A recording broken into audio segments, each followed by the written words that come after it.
Roger, go for deploy. Welcome back to Adventure Radio. Sitting here with the man, the myth, the 89 kilograms. Did you say you were? Neither at the moment. I'm in purgatory as far as weight divisions go, but I'm just fat. Yeah, the fat man, Dan Katz. The fat, deconditioned, useless weightlifter. No, it's all right. So, mate, what's been going on anyway?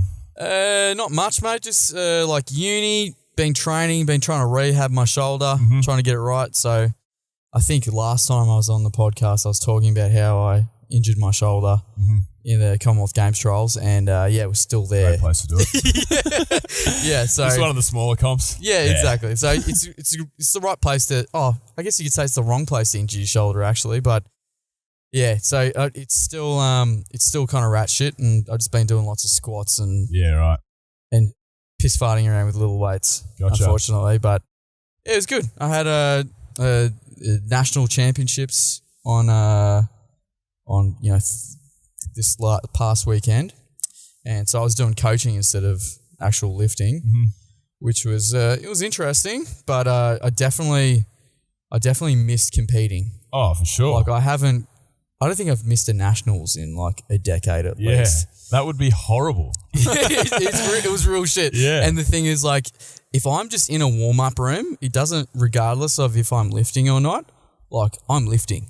Like, I've just been conditioned that many times that if I'm in a warm-up room, my adrenaline's pumping. Sniffing the sniffing salts. 100%. I was coaching Em in the 49 kilo division. Yeah. She came third, and she had a crack at a number one spot. But anyway, I was coaching it, and some of Dad's lifters, because the way that it's set up in Brizzy at Cougars is that the warm up is kind of outside.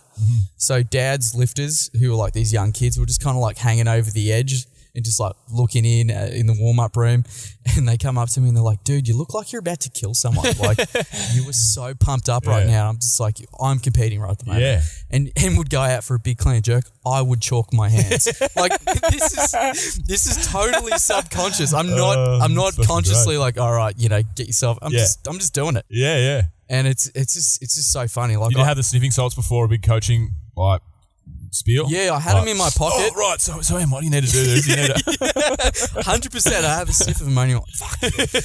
Let's go lift. Oh, that's classic. I know. I definitely missed like just the competing. Like there's no, I don't know. It's like there's no better feeling for me. I mean, like the reason I train so hard all the time is so I can get out there and compete. Yeah. Because regardless if it's a good result or a bad result, I feel like, I don't know, I feel like I've gone to battle or something. 100%. I feel like I've done something that was really difficult and it just put me in this heightened state. And it's just the best feeling. It's actually quite a funny sport though, really, weightlifting, isn't it? Particularly because, like, really when you're in the warm-up room and you're in and you're on for your session, you're actually competing that whole time. Like you're walking around, you're buzzed, and it's all part of the game. But your actual competitive time is actually like those 6 seconds in total or whatever that you work. You train 20 hours a week or whatever for those. Well, when you touch the barbell to when you let go of the barbell, you've probably got a total of like 20 seconds of touching the barbell, standing on the platform for the whole day or for the whole 3-month training period or 6-month training period. It's such a fascinating sport like that, I reckon. People play every week in all these other sports and, they aim for this, that, and the other. And I was about to say because I started weightlifting again 2 days ago. But you're on your way back. Yeah. But we compete for that. Those tiny little seconds that you're actually, you versus the barbell. I remember Richie Patterson once posted a thing, and it was like a decade of lifting, hundreds of hours of training, dozens and dozens of competitions, 6 lifts. Yeah. It was about him at the Olympics, Like you work your entire life off for 6 lifts. And if you just happen to have a bad day, you're done. Yeah. You get that one shot. It's brutal. You train your entire life so that when you have that opportunity, that one time you get that opportunity, you take it. And you have enough experience under your belt that you can actually do something about it.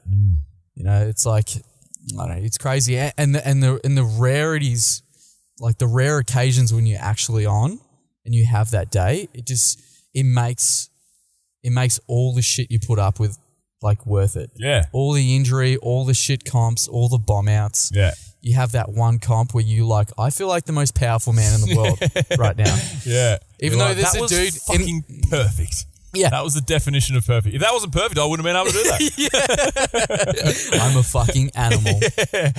Yeah. No, I think that's why I like weightlifting so much, or one of the reasons why is I suppose I finally started to understand European football, soccer, a bit better recently, because I've never watched too much of it and I've never gotten into it at all, but I was in the UK for the World Cup. Yeah. And, mate, that was a sight to behold. Really? It was wild. It was like, on the game days, it was like the whole nation had turned into the Barmy Army. And so if you're in the street, if you're in Brixton, right? I was in Brixton a lot of the time, so I got buddies down there. Brixton's like, effectively like, similar to like the Fitzroy it's like hipster, central hipster, London, basically. Really cool spot. And on the game days, I was down in Brixton a couple of times, some beers with my mate Jimmy, and I watched the game down there, 2 games down there actually. And you're in the middle of Brixton High Street, and you look to your left, you'll see 5 or 6 individual groups of 10 to 15 men and women chanting soccer songs. Individually, like not in unison, like they've all got their own thing going on. And then you look to your right, similar kind of setup. There's people making out in the street, girls getting their boobs signed, dudes punching on. Like, it was fucking wild. It was amazing. But I think I actually got into the soccer a little bit watching it when I was over there, because I couldn't help but actually, you can't help but get into it. So, but I think part of the reason why soccer's so popular, and what I started to understand with soccer, which is the same as weightlifting, is like there's so much rides on every goal or every score opportunity. Yeah. Like when you've got a sport like NBA or AFL football or whatever, where the score is like 2 points at a time and you might score 130 points, 125 to 130. It's like you don't get that real gravitas to anything that's really going on until the last quarter. Exactly. You get runs and comebacks and goals in a row and stuff like that, which is sport. Sport's good to watch, but weightlifting, and then soccer made me think about, like, I was like, wow. Every time that someone had a shot at goal, it was like, this could be the most important kick. Yeah, it's the most important kick in the nation's history of the sport. Yeah, every goal seems like the most important moment ever. Yeah. Whereas in AFL, it's just like, we got a goal scored against us. That's fine. We'll make it up in the next 30 seconds. Yeah, that's right. So that was always my theory as to why there's like football, like soccer hooliganism. Yeah. You never get like AFL gangs. No one gives a shit. No one's that razzed up, ready to burst because they don't get to go in 3 weeks. I know, because you're like sitting there for an entire game and maybe no one will score a goal. Yeah. And everyone's just sitting there frustrated with these fucking blue balls. Like, when is something going to happen? Yeah. And they get frustrated. Let's set the fucking chairs on fire. Start this one. This guy's cheering for the other team. Kill him. Yeah. No, I love it. When I was in the first ever football game I ever watched was in Latin America with Roisey. Yeah. And I hated European football. Never had any time for it at all.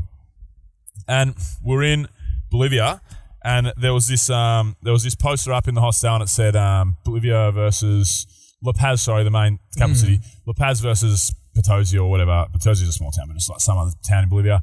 It was the main rivalry, the biggest rivalry of the year. Like effectively LA Lakers versus Boston Celtics of their national comp.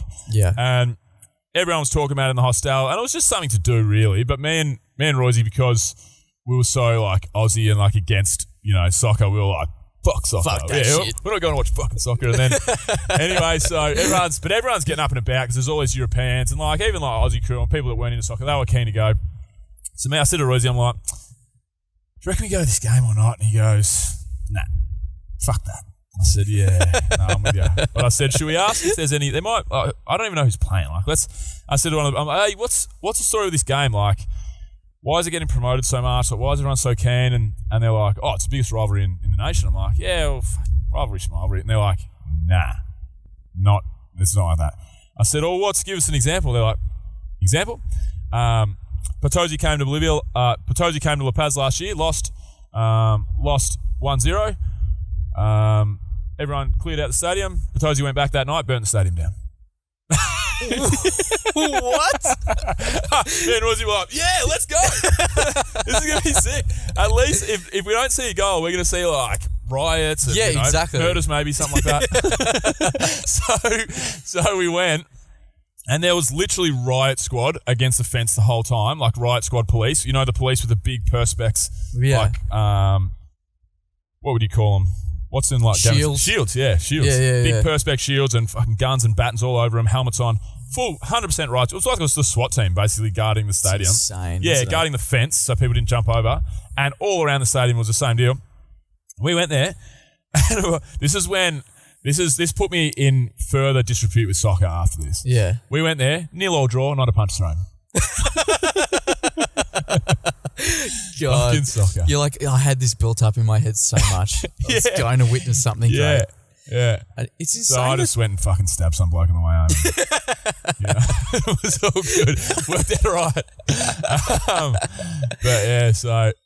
But I did get into the World Cup. Yeah. I did get right into it. That's hilarious. It's crazy just like the tribalism and how it's embraced so much. Yeah. And how like any place that has soccer will have that kind of and it's like it's almost encouraged. Yeah. You know, it's like when A-League started in Melbourne, people were like, yeah, I go for Melbourne Victory. Fuck Melbourne Heart. I'm like, are you trying to create like like you don't really care, do you? Yeah. You don't really hate Melbourne Heart. Yeah, you can't be that passionate, mate. No, you can't. I've been around for 7 weeks and 4 days. Oh, we have a rivalry going back a month. Yeah, going back since the early 2017. Yeah, exactly. Like you're not invested enough to give a shit, honestly. Yeah. But it's part of soccer. Yeah, it's part of the game. They do let them get away with a lot more though. I went to an A-League match with my mate Truzzy, and this was last year, and they were letting off flares. How do they even get that shit? Yeah, in the they were letting stadium? Off flares, and they weren't getting kicked out. And dudes, I remember one period of I think someone kicked a goal, and there was the race. The race with the players come out. On one side, there was like these 4 little kids. And on the other side, there was just like 6 like grown men, you know? Yeah. And I'm talking like 12-year-old kids. And their team kicked the goal and they're like, yeah, sticking the finger up. This the guys across the fence. And these guys are like, you're fucking dead, you little guy. Like giving them the slitting their throats symbols. And I'm like, what the fuck? Yeah, it was wild. Insane. But people were letting off flares and people were like, I was thinking, if I'm in an AFL game, and I try and let off a flare, I'm going to fucking jail. 100%. Yeah. There was flares going off fucking left, right and centre. And they check your bags when you go into the stadium. Well, I don't know how they did it, but that's like standard practice flares at a soccer game, right? Yeah, they just give them more leeway. They buy them at the canteen part of the game. Yeah, no, they're buying them at the threaten canteen. each other with death. Yeah. That's all part of it. Yeah, little kids. Yeah. Little 12-year-old kids. I remember my dad got into a fight when my brother used to play soccer.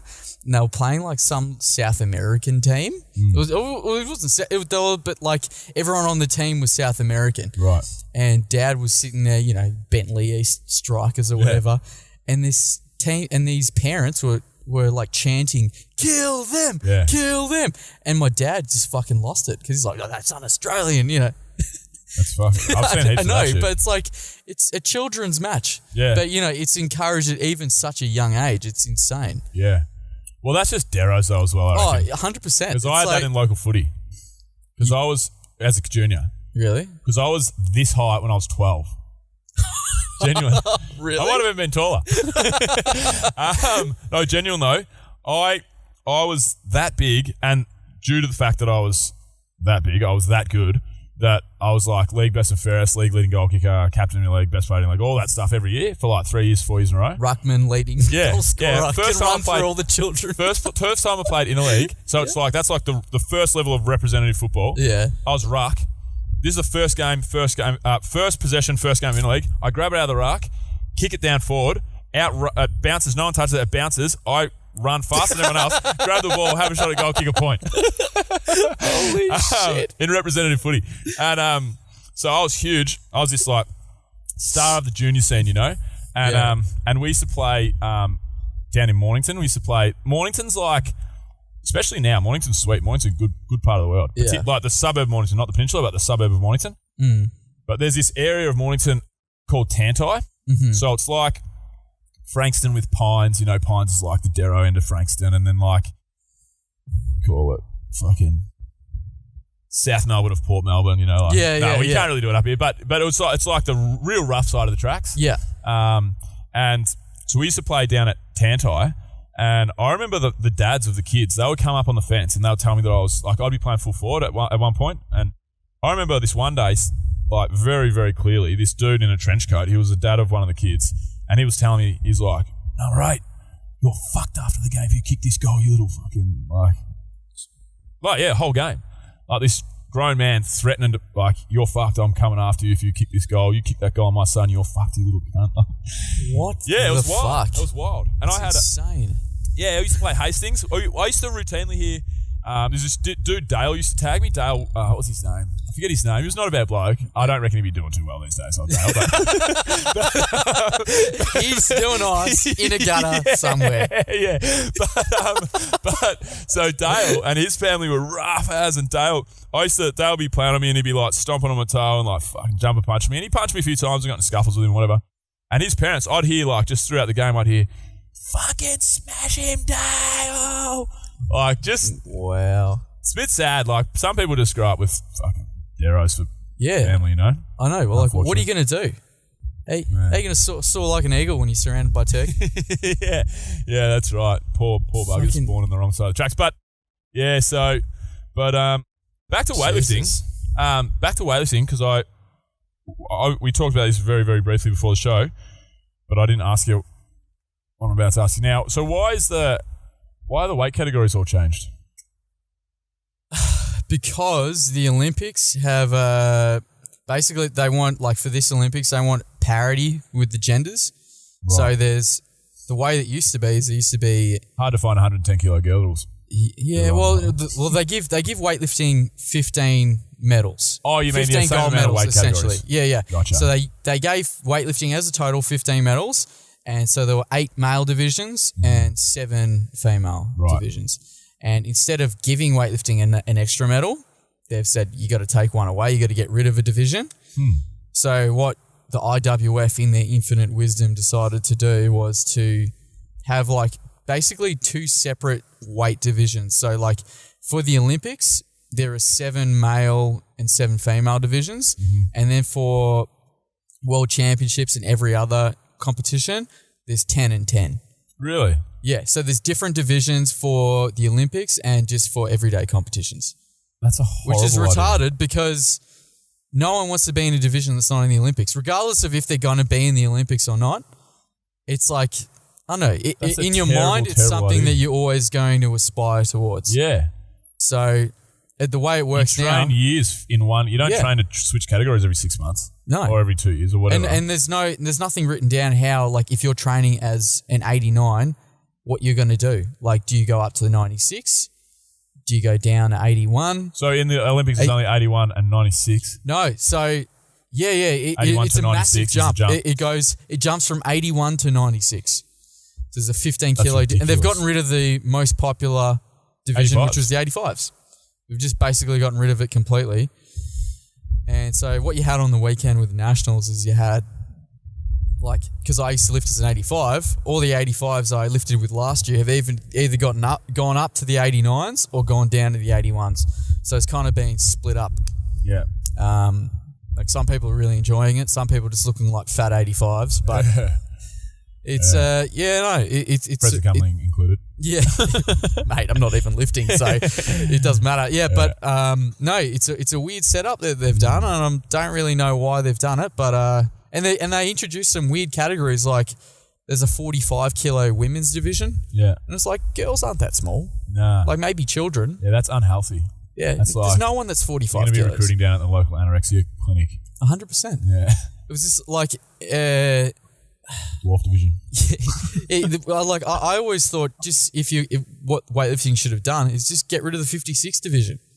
Because there's not really people that are that small aside from in the Asian countries who dominate the division, but it didn't really make sense to me.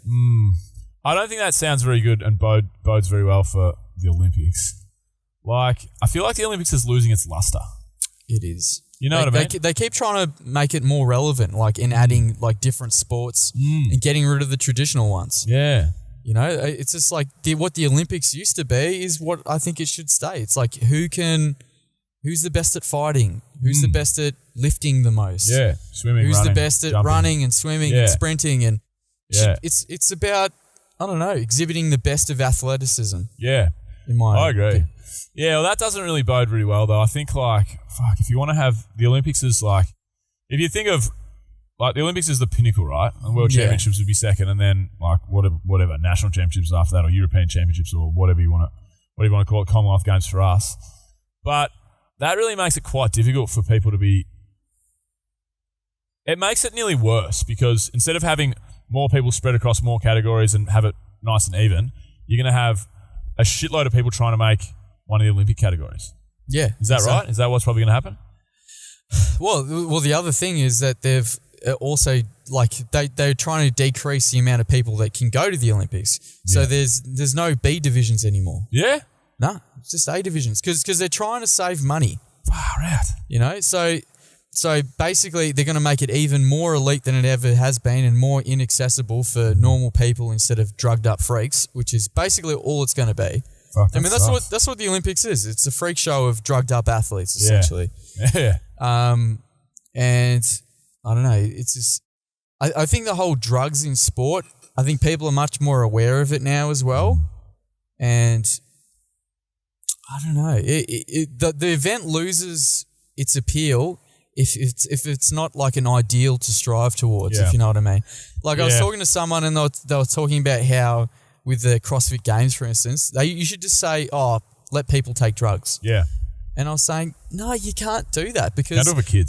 the whole like appeal of the CrossFit Games is that Joe Schmo training in a CrossFit gym is aspiring towards getting towards the games.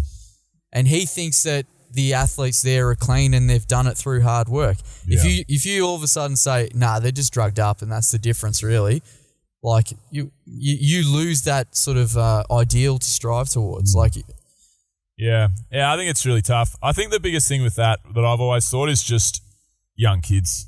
You can't have the heroes that you aspire to be. Well, I suppose if drugs become legal, then you're not cheating. If all drugs become legal and the testing gets thrown out the window, then you're not technically cheating. But it's not you anymore. It's not about how hard you work. Yeah. You know? I mean, it doesn't foster like a growth mindset. Well, I which suppose is that I didn't get this and that's because I didn't work hard enough or I didn't do this enough. If all of a sudden it becomes some sort of external force that determines whether you succeed or not, it's not about that anymore. And all of a sudden it's like, the world's fucked. It's not me. Yeah. It's everyone else, you know? Yeah, well, I suppose it's never going to be clean, that's for sure. And I've always had a real issue with, like, I just feel like kids are the biggest thing. Like, you can't have role models that aren't clean. You can't have role models that, you can't have Usain Bolt. I read a really interesting article a couple of years ago a few years ago now, after Usain Bolt won his last run of gold medals. And the article was called Say It Ain't So, Usain. And it was a hypothetical article about how fucked the sport of sprinting is and how many people have been busted. And Usain Bolt's like this golden child. Everyone below him that's set the world records have all been busted along the journey, like Asafa Powell, Ben Johnson. There's not many that were the fastest person in the world that didn't actually get busted. And the article was all about Usain Bolt. Please, say it ain't so. You're not a drug cheat. They don't want him to be another Lance Armstrong. Yeah, because it would actually, Usain Bolt getting popped would actually just devalue the whole sport. It'd be like, well, fuck this. What's the fucking point? Like, and that's so. And I feel like if that was the case, like all that, like that would kill the sport of sprinting, and especially like young kids. Like, who do they have in that athletic field then to look up to? Nobody. Nobody that's not a proven cheat. But at the same time, it hasn't killed cycling. There's still plenty of people doing cycling. The sport is still doing great, and they know that most of the top guys aren't clean. Yeah, but I think it's just there's other things. There's other things about the sport that are good. The sort of camaraderie. Sort of driving. Riding together as a group and being outside and sort of shared misery, I suppose. Yeah, well, I feel like you pick and choose with your sports though. Like, if someone, for example, like, it's quite weird because if someone, for example, like maybe LeBron James got busted, right? Yeah. Biggest, sporting star in the world. If LeBron got busted, that'd be the biggest controversy of all time. Like, he'd be fully tarnished forever and a day with his legacy. But then you got like John Jones, who's been busted on a number of times for cocaine, performance enhancing, run over an old lady when he's cooked off his head, and he's like more popular than ever. Is he? Yeah, he's a full. So when he comes back, he got busted, and he was like a medium-sized pay-per-view star. Like, he was pretty popular. And then when he got busted, he became the heel. He became like the bad boy. He had a bit of storyline to him. You know what I mean? Yeah. And then Daniel Cormier was his biggest rival, and he's the perfect A+ student, you know, like company boy. man, good boy, yeah. And then it became this epic rivalry between those two. But the more that John Jones fucks up, the more people will get around him and the more popular he becomes. And he'll go back. Like, people still talk about John Jones as the greatest ever. John Jones is like, oh yeah, he'll be back and he'll fight Dan Cormier and this, that, and the other. But it's fighting, so it's kind of like different. People assume because there's other qualities aside from pure athleticism. There's like creativity and fighting ability. Yeah, I don't know. I think it's just like everything that humans do. We just pick and choose, you know? Oh, we pick and choose what we want to be. There's nothing rational about it necessarily. It's like it doesn't need to be a logical reason why. It's, I don't know. It kind of goes to show that like just publicity is publicity. Like whether it's good or bad, it doesn't matter. Because I think most people don't believe what they read anyway. So just kind of like people are going to have their own opinion regardless of what the news things say. So there's going to be people that say, nah, he's all right. He tested positive, but it was something that he drank or something that was tainted in his system. No one believes what they read anymore. I don't reckon. No. It's interesting because something I keep thinking about is, I don't know why this got put into my head, but I just keep thinking that in the next 50 years, people are just going to be genetically modified anyway. And they won't. And do you mean you're talking about sport? No, I just mean in general. Yeah. No, not sport specific, but I reckon it's going to be like close to Gattaca. Yeah, it will be. 100%. I think it's going to be so much like that. And I think that will be the death of sport. Yeah, I agree. Because when do you categorize? Because we're all imperfect. Yeah. That we kind of we're trying to establish a hierarchy, but once it's evened out, and you can determine, you can customize your kids and say, hey, he's going to have this intelligence, he's going to have this kind of muscle fiber. All this shit's going to go out of the window. Well, what about did you watch the Elon Musk podcast with Rogan yet? I started listening to a little bit of it, but it was just a bit too jolted for me. Like he's not a good talker at all. It was actually fucking really difficult to listen to. Yeah, I actually didn't like it at all. I'm the biggest Elon Musk fan on the fucking planet, and I think Rogan dropped the ball. He didn't ask about SpaceX once. I was like, Joe, just ask him if he's going to be fucking the king of Mars, mate. That's all we want to know. That's all we want to know. I think Joe was just trying to find some sort of rapport and common ground with him, you know, like to get him to talk about things. I definitely think he could have. I think you posted about, you know, Elon Musk said, you don't want to be in my brain a few times, and Joe really should have prodded that. Yeah, 100%. But I think there were other times where like Joe was asking him a question and he was just like not answering it. Yeah. You know, like he was asking him about, you know, how do you get permission to bore under LA? Who do you go to ask for that? And he told this like long-winded story about his friend that just started digging a pit. And I was like, yeah, but that's not what Joe, answer the question. And he was just like, he's just like, we just dig a pit. So we just dug a pit. So we just dug a pit, and then I dug a pit. Bro, you're trying to fucking make a new form of transport from like city to city across the nation. Like, and surely you had to ask someone for dug a pit. We just dug a pit. And it's like, maybe he doesn't know, or maybe it's he's being purposely, I don't know. Maybe he's withholding. Information, so he's sort of evading the question, you know? Potentially. But when he was talking about the neural net stuff, when we have computer chips, do you get up to that part? No. So neural net is this thing that he invested in, and it's basically augmented intelligence. You know, they say artificial intelligence is like obviously machine learning. Mm-hmm. Augmented intelligence is putting the machines inside of our heads. You know? Yeah. So we're the machines and it's our intelligence that they're augmenting to be superhuman intelligence. Yeah. Like, Elon said that in a few months' time, they're going to have a huge announcement to do with that. Like, and his huge announcements are like, they're not like, oh yeah, we just got, $50 million worth of funding. They're like, we just created a Terminator. We just created a Terminator. It's not like an Apple announcement of like, our new phones don't have an aux cable. Yeah, that's right. No one gives we a don't shit. have a home button. It's like, nah, it's not what's happening with Elon. They're sending fucking the Terminator to Mars or something like that. Yeah, So that's pretty exciting. But he was talking about, the way that he was talking about it is obviously that, we're going to have, it's not going to be that expensive or that crazy for us to implant this tiny little chip into our heads and be able to use the power of every human mind on the planet, the internet, right? Like at the drop of a hat in our brains. So imagine how smart. Imagine when half the world has augmented intelligence, how the world is going to behave. It's going to be fucking crazy. But the way that he was alluding to it, it seemed to me like it was like 20 to 50 years away. Yeah. Or not even. So that's the case, like everything goes out the window. I don't understand why that's a good idea. Yeah. I don't want to have a machine in my brain. I don't even like having a fucking phone. Yeah. We got a problem with too much information as it is. I don't need the thoughts of every human in the world in my brain or all the information in the world. It's confusing enough. I'm already dealing with my own thoughts and my own emotions. I don't need more shit. Yeah. I thought I went crazy the other day when I took some mushrooms and and I took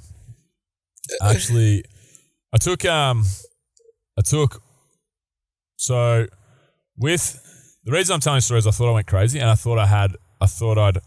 was trying to figure out the meaning of life, and I thought that I had every single person that had ever thought, what is the meaning of life? And they pondered, why everything exists. I thought I had it all in my head at the one time. Like I had, you know how if you got like lots on your mind, say you're clear-headed, you got like, one or two things going through your mind. Yeah, cool, no worries. Yeah. And like you're a bit stressed, you might have like 10 or 20 things, you're a bit, all over the place. And people with like real anxiety, they're probably like overthinking everything. They got 100 things going on in their mind at all times. I felt like I had 10 zillion things running through my mind, and it was like physically painful. Really? It was actually quite fucked. So I don't want that. I definitely don't want to be in that position again. But wow. Yeah. So did you feel connected with everyone else who'd ever thought that same thought? And did you feel like you were having them all simultaneously or something? I felt like you felt connected to everyone else who'd been thinking the same thought. I felt the stress of every single person that ever had that thought. It was wild. Really? It was wild, yeah. I had it was when I was up in Cairns, because I'd been playing around with mushrooms, and then there's this what they call a hero's dose of mushrooms, which is 5 grams, which is like top level. So that's a lot. Yeah, it's like you're in another place and time. Yeah. It's really, really top level. And LSD, they have a hero dose as well. It's like a fabled dose of, 300 micrograms or 400 micrograms or whatever. I don't know because I've never used LSD. And I went up to Cairns and I was staying with this family, a young couple actually with a dog. And they were really cool. I got on with them really well. And they went out for the week. They were away for the week. Mm-hmm. And I was like, okay, cool. And I had all these mushrooms that I bought and I drove up there with them. And I was like, okay, cool. I'm going to have a hero's dose because I'd been building up and playing around with it. And obviously I'm doing it to explore, what's going on in my consciousness, but also because of all the epic studies, for exactly really good benefits from. And I know a lot of the science now, a lot more of the science So anyway, I'm like, okay, cool, I'll have 5 grams.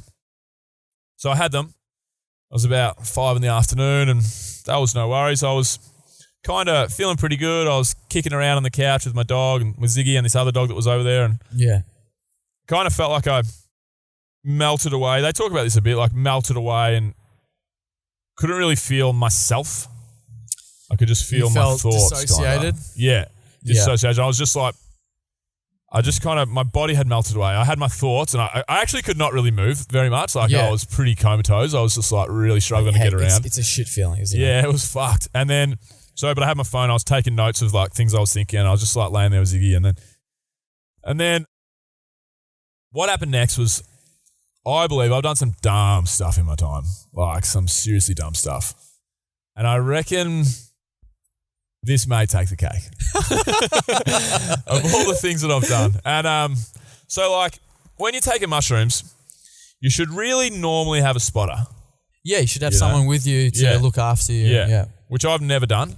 I've never had a spotter, which I've never really had a bad experience and whatever. And this wasn't particularly a bad experience. It was just a wild experience. But anyway, so it was fucked. So I was like, okay, cool. I had 3.5 grams left in the...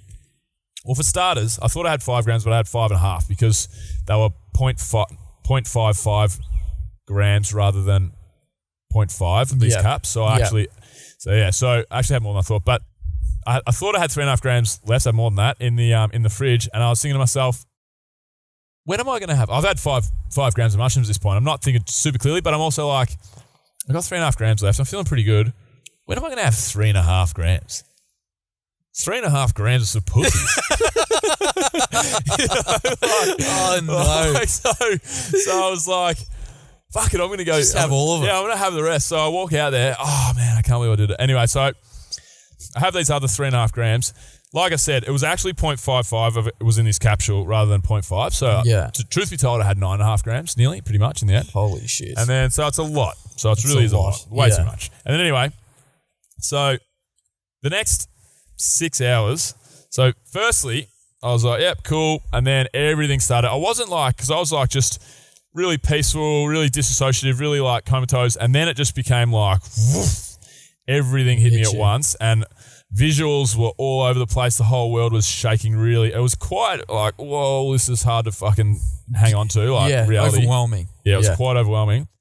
So I went to lay down in my bed and just chill out for a sec. I went into the bedroom and I laid down and all I could think about was this lie that I told my mum. Because I told my mum this like white lie about something. I can't even really remember what it was, but she'd like questioned me on it and I'd kind of like extended the white lie and kept it going like earlier that day, something like that. But I felt bad about it in the day, you know. I felt quite upset about like having to keep this little white lie going with my mum. Can't remember what it was. And then I laid down and for the next like hour, I was screaming in agony, in like mental agony. Were you physically screaming? Yeah, screaming. I was on the bed. I couldn't control it. I was on the bed writhing around like for about fucking an hour. Oh my God. Yeah, it was hectic. And then I reckon I passed out after that for a little bit. Like it was just too much for me. Yeah. And then I woke up and this is when it got interesting. So it was probably one of the most interesting nights of my life. So the next stage of this experience was I woke up, I was laying on my bed and I looked down. I'm like, oh, what's going on? I look down, I see my tattoo. I'm like, oh, yeah, tattoo. Look at Ziggy, look at the aircon, look at the door. I get up, walk out the door into the kitchen, turn around in the kitchen, see the dog, walk back into my room, sit down again. And then like, okay, cool. And then I look down, I see my tattoo. I look at Ziggy, I look at the aircon. I look at the door, I jump up and walk out the door, see the dog, come back in, sit down, look at my tattoo. So I got like trapped in what I thought was... loop? Yeah. Oh my God, Groundhog Day. Yeah, Groundhog Day. I thought, oh no, I'm fucking stuck. I'm stuck in fucking Groundhog Day. Like I genuinely... But it's funny what the mind does because I reckon I spent an hour doing that. An hour? An hour. And I couldn't for the life of me, I could not break stride, like same amount of steps every time I paced out into the lounge room. Looked down at my Ziggy didn't move. If Ziggy had just moved, it would have been sweet. He was just sitting there like probably freaking out. He's like, what the fuck is he doing? He's been screaming on the bed. It's fair to say he would have been definitely freaking out. The poor little bugger. And so I got trapped in this fucking Groundhog Day, which was horrible, but you know, whatever. Then the next stage was I thought I'd gone crazy. Yeah. I was like, right. Which was a horrible thing to think. Yeah. I was like, right, I broke through the Groundhog Day thing. Like, I've just stepped off my line. I'm like, oh, I'm free. Yeah. I'm back. And then, so then I was like, I thought I'd gone crazy because it started with what I was talking about before, like, just trying to figure out the meaning of life. Yeah. And if you had seen me walking around the house, like, it was lucky that when I was screaming, no one came over, or just lucky that no one saw me doing what I was doing because I would have been thrown in a mental asylum lickety-split, mate. Really? Lickety-split. Oh, well, yeah, for sure. I was walking around the house. I was walking around the house like this, like going like, no, like a fucking crazy scientist, like grabbing my head, like trying to, because I had 100 million thoughts going through my head. And at one point, and it was all about the meaning of life. And I was talking to myself. I'm like, what is it all about? What is it? I kept saying, what is it all about? And then I sat down, and that's when for about 10 minutes, I was like holding my head and like shaking. I was like, it's like I was just getting thrown around. And that's when I felt like I was living every single person's existence that's ever like pondered the meaning of life. Yeah. It was fucking hectic. And then when I kind of somehow like freed my mind from that a little bit, I still couldn't like really grasp what was going on. I was so fucked. I was like, oh, I've gone crazy, which was a really bad feeling to have. Because I felt like I may have pushed myself too far with the stress of Adventure Fit. Felt like I'd actually, because that happens to people, you know, people end up in psychiatric wards and lose their mind. And at that point in time, I was sure, because I was so stressed at that time with a bunch of stuff that was going on with Adventure Fit, I was like, oh, fuck. I've pushed myself too far. Yeah. I've actually lost my mind. So you didn't think, hey, I've taken too many mushrooms. You thought, I've pushed myself too hard with the business. Yeah. Yep. And I couldn't figure out whether mushrooms was a story that I was telling myself, and I'd taken some other drug, and then what actually that led to, which was the most interesting part of the whole experience, was when I lost my mind. I couldn't figure out, I'm like, have I lost my mind or have I died? Have I killed myself? And I've never been suicidal, never had a suicidal thought, could never imagine that. I've been in some dark places, but I'm just not one of those people that their mind would ever go to that place, I don't feel like. Yeah. Because I've had a lot of mates lately that have been in really bad spots and talking about stuff like that, which is fucking horrible. But so I was trying to figure out what had gone on, and then for some reason I was like, I made up this narrative in my head that I'd taken the mushrooms, which were supposed to be these like happy pills that'll fix everything, and you'll feel really great, and you'll have a cool experience, and you'll see all these wonderful things, whatever. But that was just, I'd convinced myself, I'm like, oh, that's what's happened. I've actually told myself that story, but I actually just took some suicide pill. You know? I thought I'd kill myself. Yeah, I thought I'd kill myself. And so for the next 6 hours, I thought I was dead. And you thought you were like that kid you thought you were Bruce Willis in The Sixth Sense. What is that? I don't remember it. Oh, you don't remember The Sixth Sense? Oh, it's like there's that kid who can talk to dead people. Yeah. And Bruce Willis is trying to help him. Yeah. And then at the end of the movie, spoiler alert, came out 20 years ago, Bruce Willis thinks that he's helping this kid and that he's like working for some agency or something like that. Bruce Willis figures out that he's actually dead. Right. And that he can actually help this kid, and kid's the only person that can see him, and that's why he's being ignored by his wife and all that sort of stuff. Didn't realize he was dead. Anyway, well, that's what I felt like a little bit. Yeah, I felt like I was like, "Fuck, I've died," and you're a ghost. And I felt like I was in like the place between when you actually die and when you actually pass into the afterlife. Purgatory. Like, more like the period of time, more like a grace period. Yeah, more like a nice grace period where you have time to reflect on your life, because that's what I was doing. Yeah. I thought I'd died. So I did watch my life flash before. I spent the next 6 hours remembering my life, like looking back on it, looking back on all these things. And I thought that this was the actual thing that they talk about, is like, this is when you're looking back on your life flashes before your eyes. And I thought I was really tired, and I knew that I had to sleep at some point. But I felt like, these are all these crazy stories that I just made up on the spot with my mind trying to figure out what was going on. Yeah. Trying to make sense of the experience. Trying to figure out what was happening. And I'd figured out in my head, I was like, right, I'm in this no man's land in between life and death, and this is the grace period. And when I actually close my eyes, when I go to sleep now, that will be the end, and it'll just be darkness. Because I'm not religious, you know. I don't think there's really anything in the afterlife. Yep. I'm happy to be proven wrong. At that point in time, I believed that maybe that wasn't the case, and maybe this was. Yeah. So for the next 6 hours, fuck, It was wild. You're going through your life. Yeah, I was bawling my eyes out thinking about my mum and my dad, like my brother, all my friends. Like it was a fucking crazy experience because at one point, I do know one thing. I can definitely be proud of what I've been able to achieve and what I've tried to achieve and what I've done in this life, because I sat there at one point and I walked out to the backyard and I stood there, perfect night, stars were out, and I stood there. This is going to sound funny, because I was talking to myself the whole time and no one else to talk to. I don't know, I was talking to myself. I stood there and I looked up at the stars and I said, well, that's fucking it, eh? That's it. And I stood there and I smiled and I said to myself again, I said, well, I gave that a crack. I genuinely thought that.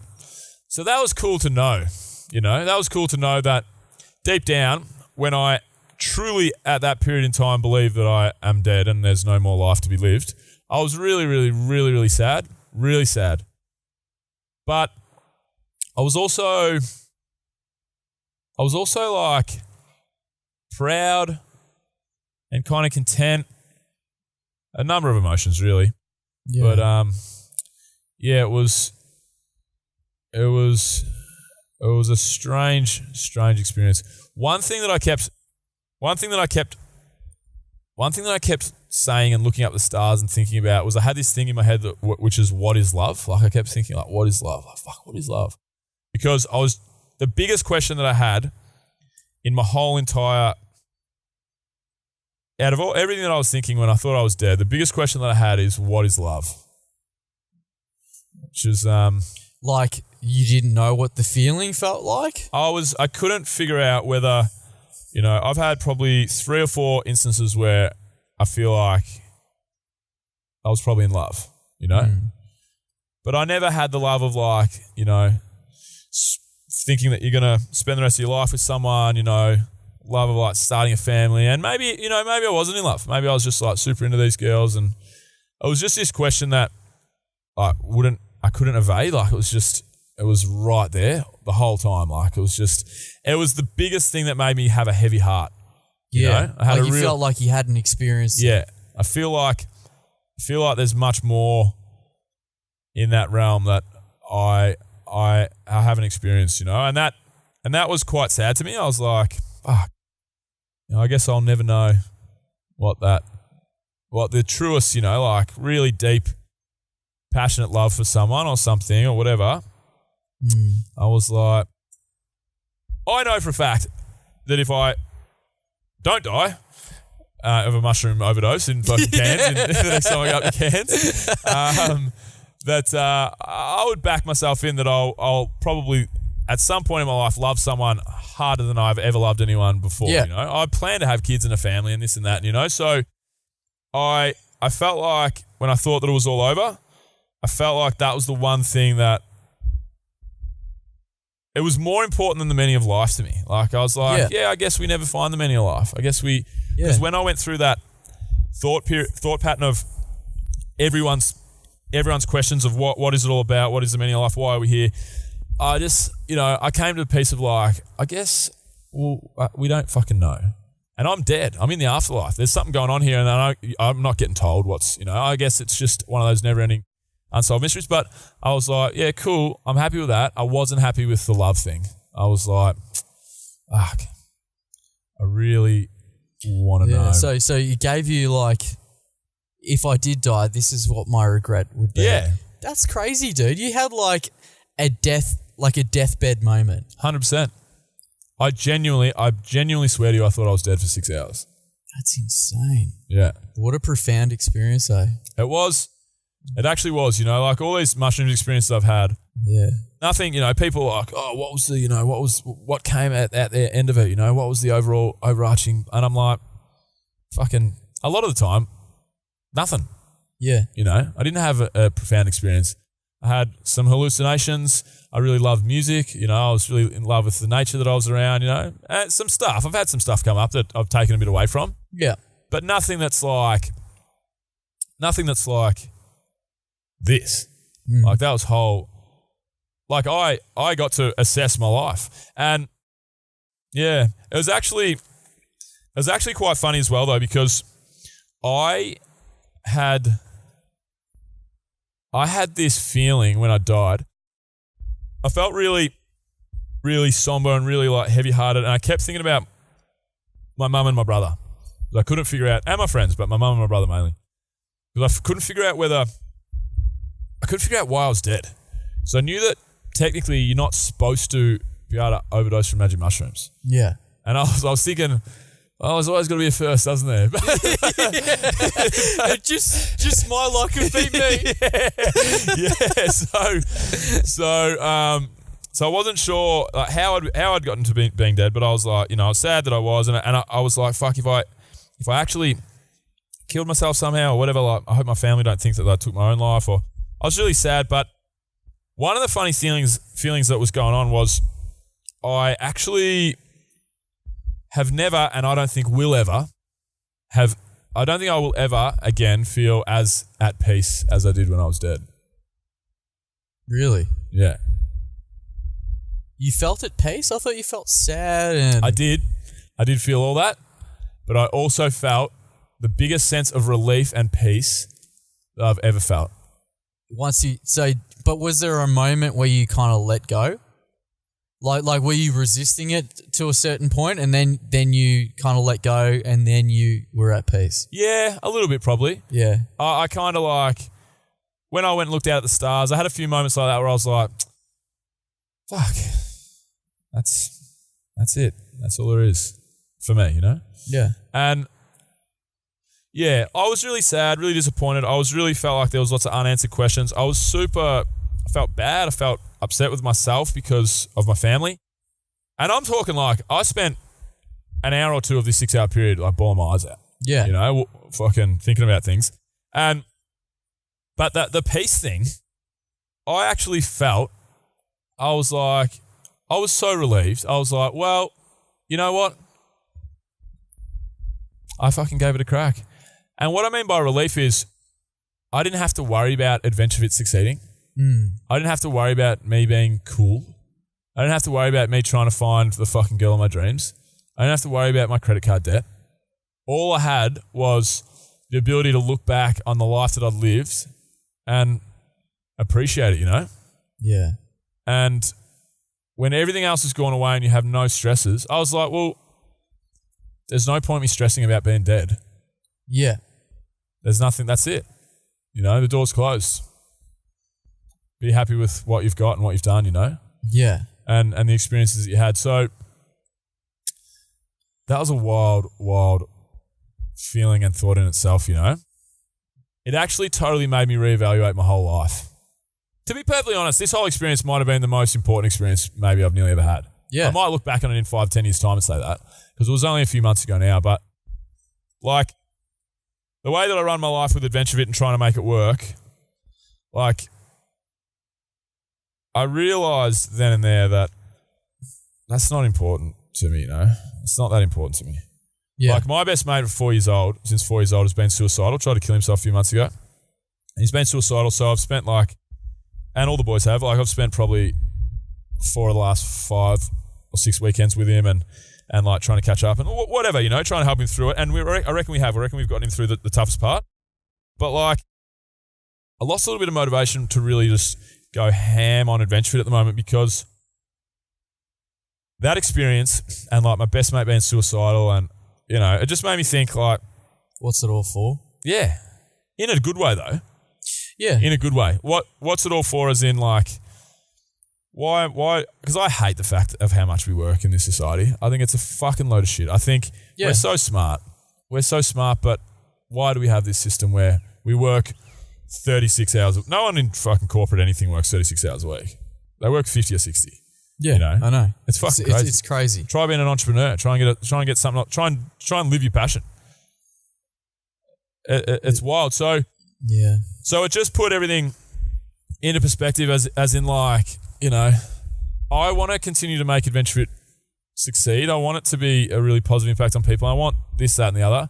But at the end of the day, I can't anymore let it dictate my life and let it get in the way of my friends and family and what I like to do, my life, you know? Yeah, 100%, man. You gotta enjoy moment to moment, or at least have things that during the day that you're looking forward to. Or it is insane how much people work. I mean, I can't. My sister-in-law just started work again as a lawyer. She works at a minimum. You have to be there from 9 till 6. Yeah. And I'm like, what the fuck? Yeah. I can't imagine doing that. I mean, I'm still at uni. I've never had to experience this, any sort of corporate job, but I can't imagine ever letting it happen. I mean, I feel like that's a good thing about me, is that I've sort of, if I don't like my life or if I don't like what I'm doing, I just won't do it. Yeah. Like I've done courses before that I didn't enjoy doing, or I've been in jobs before that I didn't like. And I've just said, I don't want to do this. Yeah. And I've just stopped doing it. And I know, I guess I'm spoiled and lucky in the fact that I have the ability to do that. You know, like I have a safety net. You know, and it's much harder for someone like you, for instance. You got a business, and it's like it feels like you're climbing without a net. You know, and you sort of, and a lot of people are like that. It's just like, if I stop going forward, if I tell people that I need help, if I don't know, if I stop this train, or I stop being in this path, if everything's just going to collapse. And it's crazy how many people are just suicidal these days. Yeah. It's depressing. In the you read Lost Connections? We need to wrap this up probably in a couple. No worries. But you read Lost Connections? No. By Johan Hari? Fuck. When we started to record, I was like, I want to tell Katsy if he hasn't, or if you have read it, we want to discuss Lost Connections. But it's too deep of a conversation. It's one of the most important books, I think, written in this day and age. Like, what's it about? It's about the mental health epidemic, basically, and how it all revolves around lost connections with friends, connections with nature, connections with meaningful work, connections with a meaningful future and a secure future. And that's the point that I'm talking about. The reason I raised it is because the meaningful future part, like a huge part, all the studies show that a huge part of the reason why people are so upset and so depressed and so whatever at the moment is because they feel like they have no control. They have no control. They have a shitty fucking job that they have to work 60 hours a week to live in their shitty apartment in the middle of the city to support their lifestyle. Or they're an entrepreneur and they've put all their eggs in this basket. They're working 80 hours a week and they're not making any fucking money. They have no security of their future, you know? Yeah. And that's a terrible, terrible, debilitating feeling to have. All these studies have shown. And the funny thing is, so all this talk of artificial intelligence and whatever that we talked about the other day, and so I'm a really big proponent of universal basic income, and they talked about it in Lost Connections because they actually trialed universal basic income in those very words. They called it universal basic income in the 90s in a small town in Canada. The Canadian government said, right, we're going to run this trial. We're going to pay you guys the equivalent of like $1,200 USD or whatever per month, and all you have to do is take part in our surveys and our polls and discuss with our psychologists and with our team or whatever. And everyone's like, of course. You'd be like, yeah, sign me up. Fuck yeah. So they did it, and like the mental health problems in that side of the community dropped by like 300% and went away in their entirety nearly, like after a certain amount of time, because people had security of their future. I know that if I get fired, I'm not going to be on the street. My fucking kids aren't going to go hungry. Yeah. They had time to say, no, I'm not going to work fucking 50 hours this week. I'm going to go 30 hours a week, and I'm still going to go do my fucking piano class on a Thursday and on a Wednesday and Thursday like I do. Because I said I'm going to do it. Like, you don't have to put up with shit, and you have time for your passions. And the main thing is people spend more time with their family. Like, when people don't have to work 50, 60 hours, what do they do with their time? They spend it with their fucking loved ones. Friends and family. And 100%. I mean, if I go hang out with some mates, I feel so invigorated. And because we're pack animals. Yeah. We need that tribe. We need that community.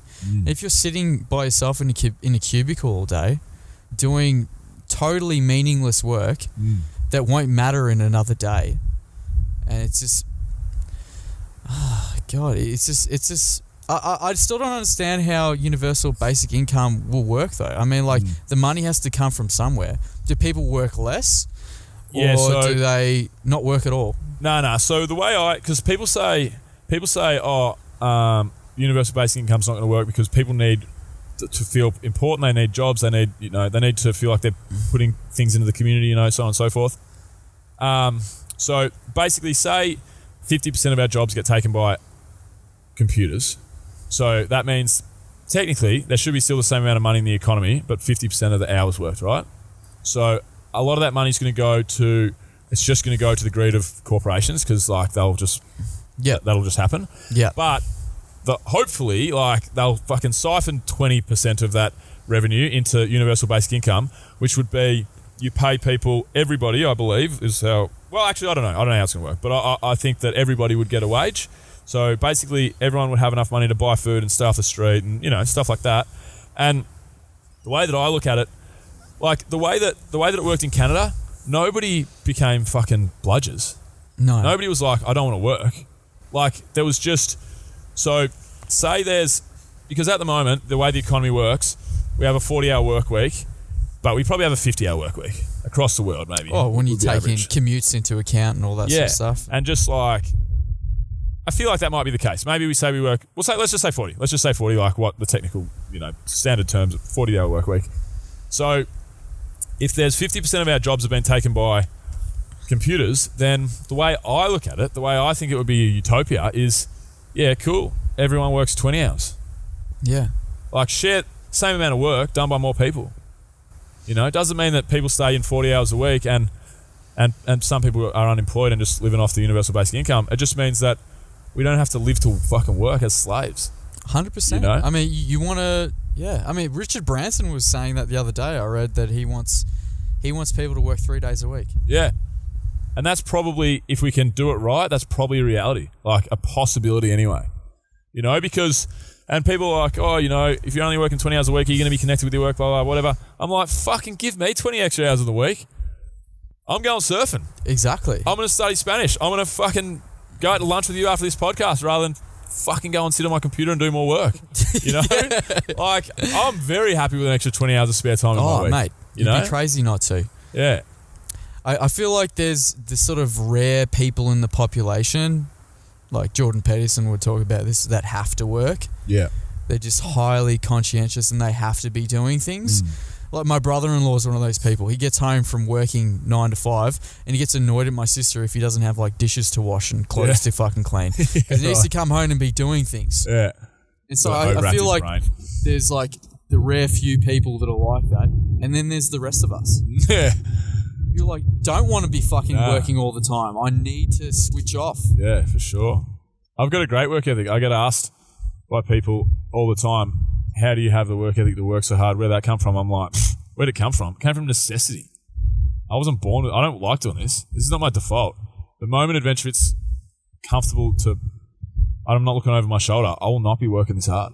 This is not I'm not programmed to be like this. This is by pure fucking power. By willpower and need. I need to keep doing this because otherwise things fall down and so bring it on, I say. Bring it on. We got wrap it up. We got to wrap it up, Catsy. Good first show in the books, my chat, friend. Mate. Loved it. So all right, cool. Well, I guess that's a wrap. Discovery Roger, go for deploy.